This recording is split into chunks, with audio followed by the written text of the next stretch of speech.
Oke, balik lagi bersama gue di sini Reza Hamani, dan di video kali ini gue akan ngebahas tentang apa saja game PS2 yang udah pernah gue tamatin di sesi streaming gue.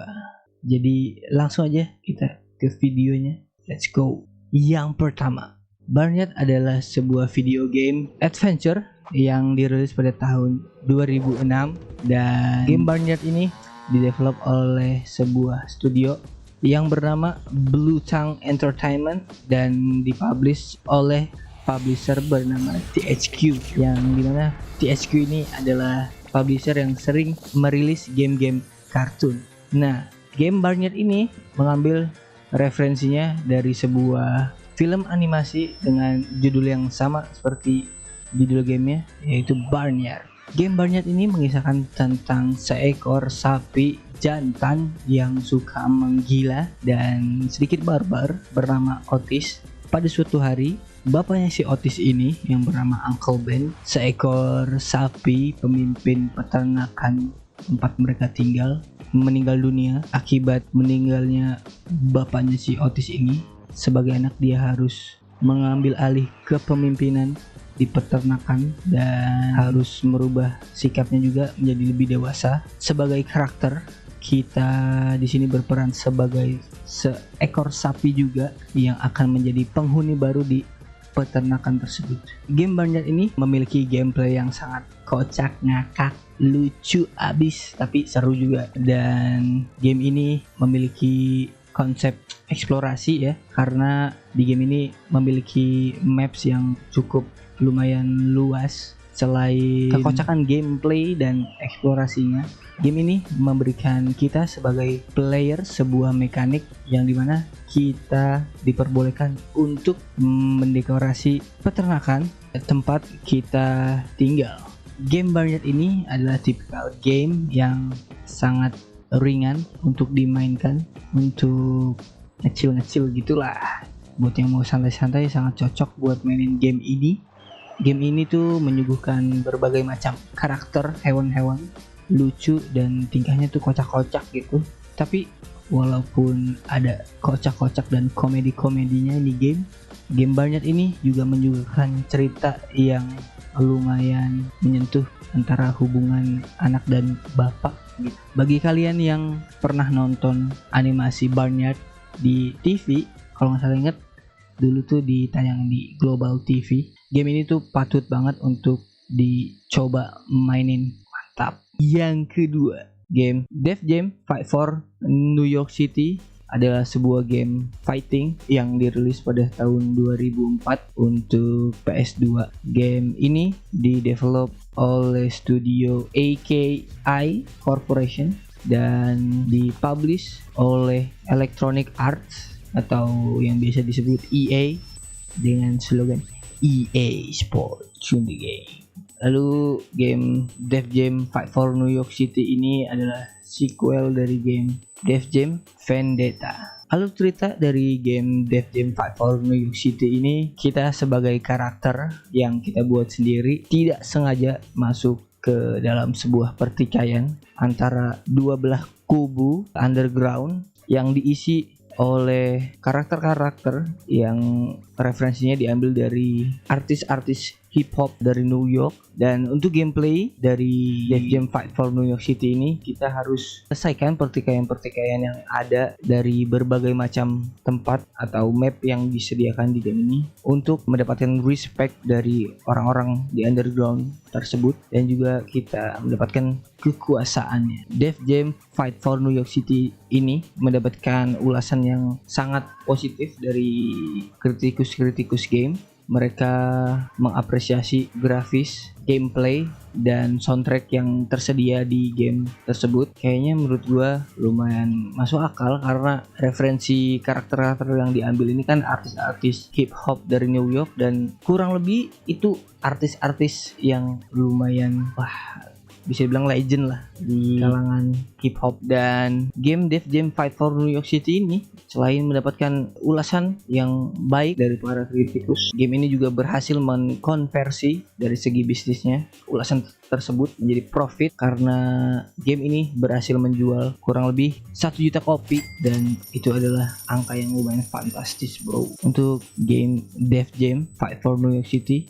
Game ini sangat populer di kalangan penggemar hip hop dan game fighting, karena game ini menyuguhkan atau bisa dibilang juga memberikan suguhan gameplay yang sangat menarik dan lumayan halus ya, pergerakan-pergerakan animasinya, dan juga karakter-karakter yang diberikan oleh game ini tuh sangat memorable dan cukup menarik karena diambil dari referensi kalangan hip hop di dunia nyata. Dan bagi kalian para penggemar hip hop ataupun penggemar game fighting, game ini sangat cocok untuk kalian coba mainin karena gameplaynya sangat bikin candu. Tapi gua bisa kasih notes untuk para streamer mungkin yang mau nyobain main game ini. Ingat, tolong musiknya dimatiin kalau mau dapet dolar hijau.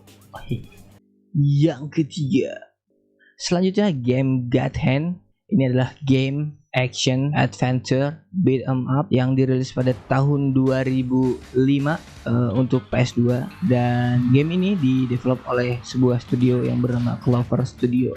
Untuk publishernya, game ini dipublish oleh Capcom, dan game ini didirect oleh Shinji Mikami yang juga mendirect game Resident Evil 4. Untuk alur cerita dari game God Hand ini, game ini mengisahkan tentang sosok laki-laki bernama Jin, yang dimana si Jin ini tidak sengaja mendapatkan sebuah kekuatan yang bernama tangan Tuhan, dan kekuatan yang dia dapatkan ini ia gunakan untuk melawan iblis, dan juga kekuatan ini ia gunakan untuk menyelamatkan seorang gadis yang tidak sengaja ia temui juga, dan gadis itu bernama Olivia. Untuk game God Hand ini, dia memiliki sebuah gameplay mekanik yang cukup unik, karena gameplay mekanik dari game God Hand ini lumayan susah untuk dikuasai. Selain itu,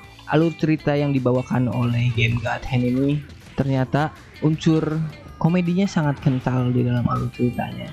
Dan karena itu game God Hand ini jadi game dengan genre action adventure beat 'em up yang sangat unik dan berbeda dari game action adventure beat 'em up pada umumnya.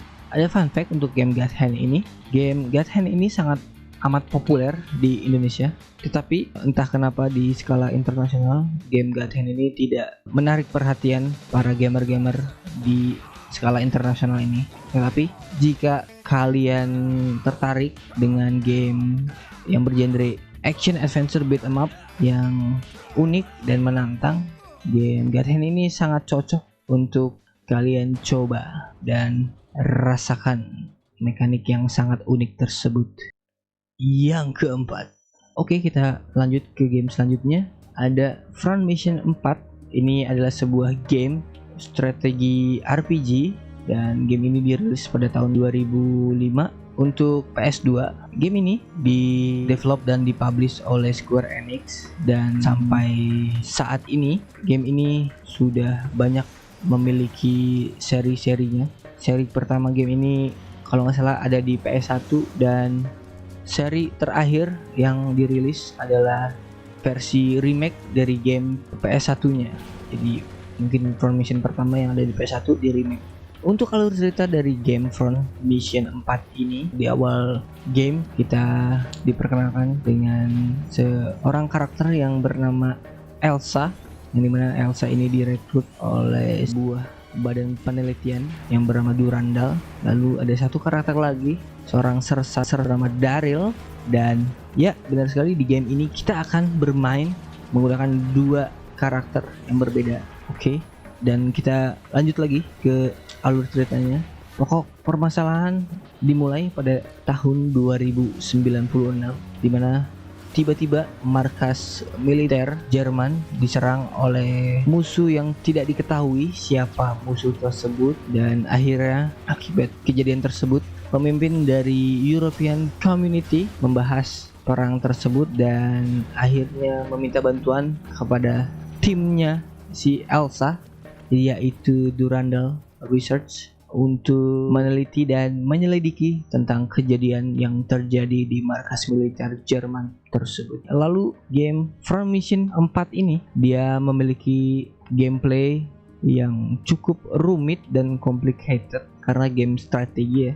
Tetapi walaupun gameplaynya cukup rumit dan complicated, menurut gue pribadi gameplay dari Formation 4 ini lumayan cukup mudah untuk dipahami. Dan selain itu, game Formation 4 ini didukung juga dengan grafis yang sangat oke dan alur cerita yang sangat sempurna menurut gue, karena tiap karakter sangat nempel dengan ceritanya. Karena hal tersebut, game Formation 4 ini berhasil laku di pasaran dan berhasil juga terjual hingga kurang lebih 1 juta kopi di seluruh dunia. Game Formation 4 ini adalah game yang lumayan populer ya, yang terbukti dari penjualan yang lumayan sukses hingga 1 juta kopi. Jadi itu sudah cukup membuktikan bahwa Formation 4 sangat populer di kalangan penggemar genre strategi dan RPG. Bagi kalian yang mungkin tertarik atau memang penggemar game strategi RPG, bisa kalian coba untuk memainkan game Formation 4 yang ada di PS2. Yang kelima, oke, lanjut lagi ke game selanjutnya adalah game Devil May Cry yang ketiga, yang dimana ini adalah game bergenre action adventure hack and slash stylish yang dirilis pada tahun 2005 untuk PS2.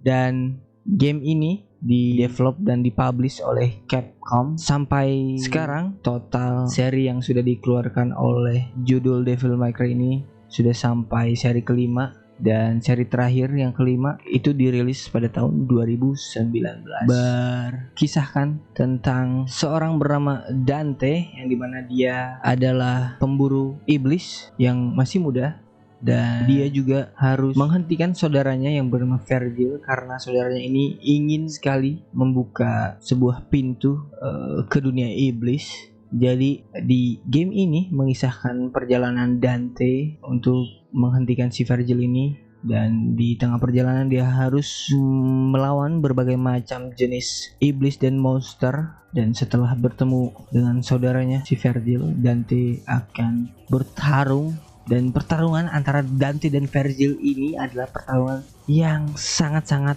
gokil dan epic. Dan karena keepikan cerita yang mengisahkan tentang kakak beradik yang berkelahi ini, Devil May Cry 3 ini mendapatkan apresiasi yang cukup besar. Selain karena ceritanya, grafik dan gameplay dari game ini sangat-sangat sempurna dan epic dan wah sekali. Berkat itu semua, secara komersial, game Devil May Cry 3 ini berhasil menjual sebanyak 2 juta keping. Gila sekali. Untuk seluruh dunia. Sudah terbukti dengan larisnya game Devil May Cry 3 ini dengan terjual hingga 2 juta kopi di seluruh dunia, membuktikan bahwa game Devil May Cry 3 ini sangat populer di kalangan penggemar genre action adventure hack and slash. Dan selain karena alur cerita dan chemistry antara kakak beradik Dante dan Vergil tersebut, Devil May Cry 3 ini juga menyuguhkan gameplay yang sangat menantang dan sulit untuk dikuasai dan disempurnakan lah gitu gameplaynya. Tetapi karena kesulitan dan rasa menantang tersebut, banyak para gamer-gamer yang ternyata menikmati karena tertantang untuk menyelesaikan game Devil May Cry 3 ini. Dan mungkin masih ada yang belum pernah coba mainin game Devil May Cry 3 ini. Game action adventure hack and slash dan butuh tantangan yang cukup lumayan. Bisa kalian coba saja mainkan game Devil May Cry 3. Let's go. Oke, kayaknya sekian dulu untuk video kali ini di video list game-game PS2 yang udah pernah gue tamatin di sesi streaming gue, dan ada sedikit pembahasan tentang game tersebut. Semoga kalian bisa enjoy dan menikmati video kali ini, dan mungkin juga bisa menjadi salah satu bagian referensi untuk kalian. Mungkin buat kalian yang lagi bingung mau mainin game PS2 apa, atau buat kalian yang pengen tahu sedikit tentang gamenya, jadi nambah sedikit informasi tentang game-game yang dari tadi udah gua sebutin dan jelasin. Dan ya, sepertinya akan bikin video list ini dengan 5 list aja, karena di awal niatan gue mau bikin list ini gue pengen bikinnya 10 listnya, tapi ternyata kayaknya bakal kepanjangan kalau 10 video dalam satu list. Jadi kayaknya gue memutuskan 5 dalam satu video, dan kemungkinan kedepannya bakal ada video seperti ini lagi, karena ternyata sudah lumayan banyak game PS2 yang udah gue tamatin di sesi streaming gue. Kalau begitu kalian promosi, jangan lupa mampir ke sesi streaming gue, dan gue ucapkan sekali lagi terima kasih buat yang udah nonton video ini sampai detik ini. Dan selamat datang bagi penonton baru untuk channel ini, semoga kalian cocok dan mungkin bisa betah juga dengan gaya gue. Kalau gitu gue Reza Ahmadi pamit undur diri. Sampai jumpa lagi di video selanjutnya, di sesi selanjutnya, streaming selanjutnya, di game selanjutnya. Sampai jumpa di lain waktu dan kesempatan. Bye bye semuanya. Terima kasih banyak.